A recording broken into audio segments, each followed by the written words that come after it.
There's an article on F-stoppers about saying many photographers resuming business as soon as possible, and others saying that they've never actually stopped or closed shop is the term that they used. Interesting article here. I'll talk about some of the points that I want to bring up and some of the bits which I think, as photographers, we should possibly still be aware of potential issues in the future. So it starts off talking about how it's been a terrible year, things are all going crazy, and when should photographers go back to work?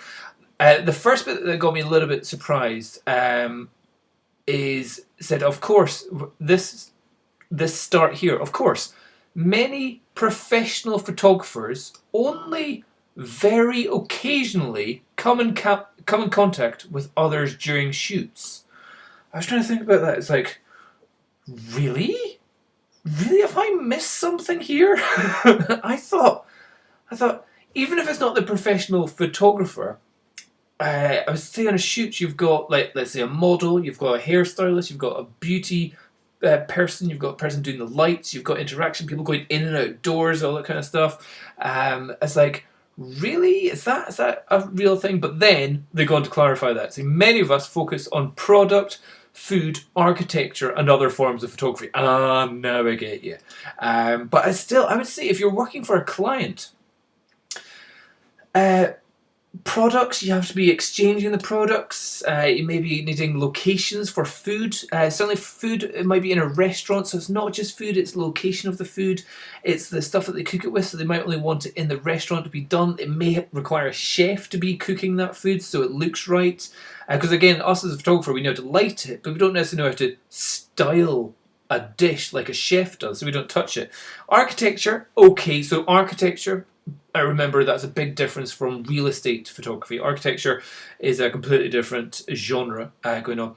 It goes on to say that, not surprisingly, the group polled with the most responses of "I never close my business" was real estate photographers. I'm surprised by that. Certainly in my case, there is no business at the moment. Certainly not in Scotland, and certainly not in the UK. No houses being sold, like literally cannot be sold. Again, certainly in Scotland, one of the rules of selling a house is it has to have a home report. If you don't have a home report, you're not allowed to sell a house. And the home report companies in Scotland have closed up. They're saying, we're not doing it. We can't let you go into people's properties, touch stuff, move stuff, go into attics, go under cupboards to test things, and sometimes there's tenants there, sometimes there's landlords there. You've got to ask the landlord questions and all that kind of stuff. It's like we can't do it. So there's no house going on the market that can actually be sold at the moment, and with no houses being put on, there's no photography going on at the moment either. So it has totally quit going on here. Here it says, with this very nice architectural photo here, real estate photographer Nikki Lopez said, "I've never closed, but I had no inquiries or requests with restrictions." Right, okay. Yeah, I suppose that is a fact. Yeah, you're still on the end of your email, you're still at the end of your phone call, and so yeah, you're always ready, and you can book things in for in the future. You can give people guidance, I suppose. You can call them up, tell them how to set up their property, how to dress their property, how to declutter, how to make sure the garden is looking tidy, talk about the best time of the day to shoot. Maybe you could be giving them advice of taking their own photos, which you could enhance for them. That may be a thing. Maybe there's a chance of doing... what else could you do? You could go around when they're not in and do the photos, but again, certainly in Scotland and the UK, you can't do it with you just can't sell a house, so it's not happening. It's just not happening. Same with the sales or the rental market as well. You say, oh, but there's still people renting properties. You're like, but we can't rent properties at the moment because we can't have a property manager take somebody around a house. We can't open the door, let them in, because there's a security issue of you let a random person to somebody's house and you're not watching their moves, and if somebody says, "Oh, my laptop's now missing," you kind of go, "Yeah, I don't know anything about that." It's like, were you with them when they were in? You're like, no. You just let them into my house and you didn't follow them. Then that's not going to work too well. So yeah, there's a lot of pitfalls going on there. So yeah, even the rental sector is like, we can't show people around houses until they're completely empty. I don't know. It's just everything has to stop. It kind of has to stop whether we like it or not, just because we're not allowed to interact. No matter how much you try and do like your Zoom meetings or your virtual viewings, it's still not really happening. So where was I? Sadly, I think many of us find ourselves in a similar situation to Nicky Lopez. Quite suddenly, there was no work for us to even refuse. That's true. Let's see what else. Not everyone's job requests come to a screeching halt, though. Real estate photographer Doug Tamlet of Sunshine Coast Photography described in a comment below he made the principled decision to turn down inquiries. Okay. I think turning down inquiries is one thing. Turning down requests, I think, is a difference. So I would turn down requests that, can you shoot my house now? But an inquiry is a different thing. But that's probably just text. That's just how it's been written. It doesn't really matter. But yeah, if somebody's inquiring about stuff, you wouldn't turn it down. You say, I'm very happy to shoot your property, not a problem. Let's discuss this in the future when we're able to get back to it. Here's my email of 10 tips of how you can sort out your property before I come out. And we can discuss talking about drone footage, video footage, floor plans. We can do all that chat over the phone before we even get there. So there's lots of things that you can still do without actually doing the photography. So just inquiries, don't turn down inquiries, engage in inquiries, but maybe turn down requests. But he was going for his principled decision. I said, I shut down completely and turned down all work I was offered. Really turned down all the work I was offered. I told them I'd reopen when I thought it was a good time to do so. So it goes on. You can read it yourself. F-stoppers have written this up, so have a little look at that. What I would say is that for some of us photographers out there,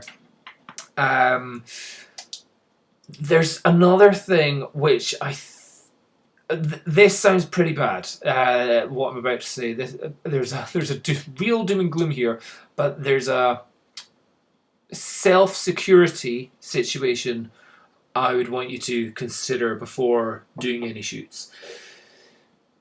Currently, certainly the advice in Britain seems to be a little bit different from America, seems to be a little bit different from France and Italy and all over the place. The advice everywhere is different. And one of the advices that we got was that it's not aerosol based. So the coronavirus is not aerosol based, so it doesn't matter if you breathe on someone, it's just if you have droplets. What the difference is, nobody knows. But that's similar thing. So that's why they said, oh yeah, face masks doesn't matter.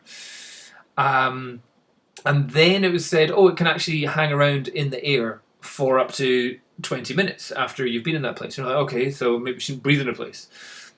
Then it was talked about how it can stay on surfaces for up to 4 hours. And then it said it can actually stay on metal surfaces for up to 20 hours. And then more advice came out saying it can actually hang around on certain things inside your kitchen for up to 72 hours. So people are being told to leave their shopping outside their house for 72 hours before they bring it in. Not great if you've got that filled with ice cream for 3 days, just sitting outside of the house.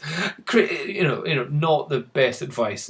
So we've had very unclear instructions and advice, and different advice from country to country.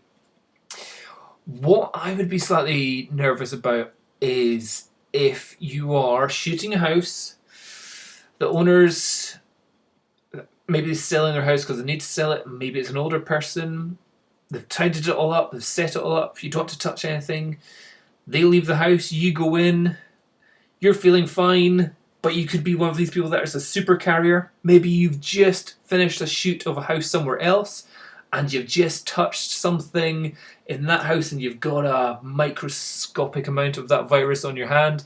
You go in, you open their door, touching their door handle, maybe you're turning on their light switches. You might have seen a video of mine in the past. I'm like, I'll turn the light switch with my elbow. In the worst case scenario, always prepare for the worst case scenario and hope for the best. Hope for the best, prepare for the worst. What if that old person then comes in after you've done the shot, comes in, turns on all the lights, or turns off all the lights or whatever, and opens their doors and everything? 2 weeks later, they're in hospital. And the record is that the only person that they have been in contact with was the one person that came into their house. So again, because we're being told that you can be asymptomatic, because you can literally pick it up from one person and give it to the next, it can stay on surfaces for different amount of times depending on the type of surface. It can potentially stay in the air depending on the type of air, the humidity, all that kind of stuff. There's no obvious way to find it because viruses are beyond microscopic size, like so small. That if the worst case scenario is, for me, the worst case scenario I can think of is I go into a house, shoot it, the owner welcomes me in, I say, no problem, I'll lock up. I lock up the house and leave the keys underneath the what do you have? You're underneath the stone at the front of the flower pot at the front of her house. She comes along 5 minutes after I've left, picks up her keys, picks up the virus on her hands, goes into her house, touches everything in her house. 2 weeks later, she's in hospital. Or he's in hospital or wherever. That's where, yeah, you don't want to think of the situation. And I suppose there is potential of that happening anywhere, but because we're in a situation of lockdown and some, certainly older generations, are being asked to consider themselves as vulnerable and are meant to be staying in for 12 weeks. And that's what they're getting in the UK. They're told, like for in my case, my mum, she's considered in the vulnerable group. She's been asked to stay at home, not leave the house for 12 weeks. So far, she's 6 weeks into it. She's still got another 6 weeks to go, but she's not even allowed to leave the house. They've got like government people coming around and dropping off shopping at the house, so they don't even have to go out to the shops. But if my parents had to sell the house, and somebody had to come around and shoot the house, and there was nobody else coming in, yeah. There are certain jobs which I would say we need to hold off until we know there's definitely nobody in that property for 4 or 5 days, kind of thing. So that thing kind of saying, oh, shoot it if you're away for the weekend. I would be nervous of that. This may be being a hypochondriac. But as I say, always prepare for the worst and hope for the best. And if you get somewhere in the middle, then you're doing fine. I would say definitely don't be rushing back anytime soon. And the jobs that you do get, even if they are fairly, unsocial, you're not actively meeting people, but even like food ones where you can be at the other side of the restaurant while the chef cooks something, and you have to move a plate and stuff and touching cutlery and put in the right position, and maybe there's droplets from as you speak or as you set up your camera or something like that. I would definitely just be holding off. Not for your health, not for your safety, but your financial, legal safety in the future. And that's certainly something I'd be doing as well. I'd be massively holding off or requesting, if I'm shooting any house, it's got to have been empty for at least 2 days before and after I've been at the property. And I'll be going around with my alcohol rubs, rubbing everything, and documenting it as well, just so that if anybody says, it was you that killed my grandmother, I'm like, I've got video footage of me in the house, not touching anything, wearing gloves, rubbing everything down in alcohol, covering my own back here. So yeah, everyone, cover your own back as much as you can, because there could be legal issues with this in the future. Just my thoughts. Let me know what you think. Cheers. Bye-bye.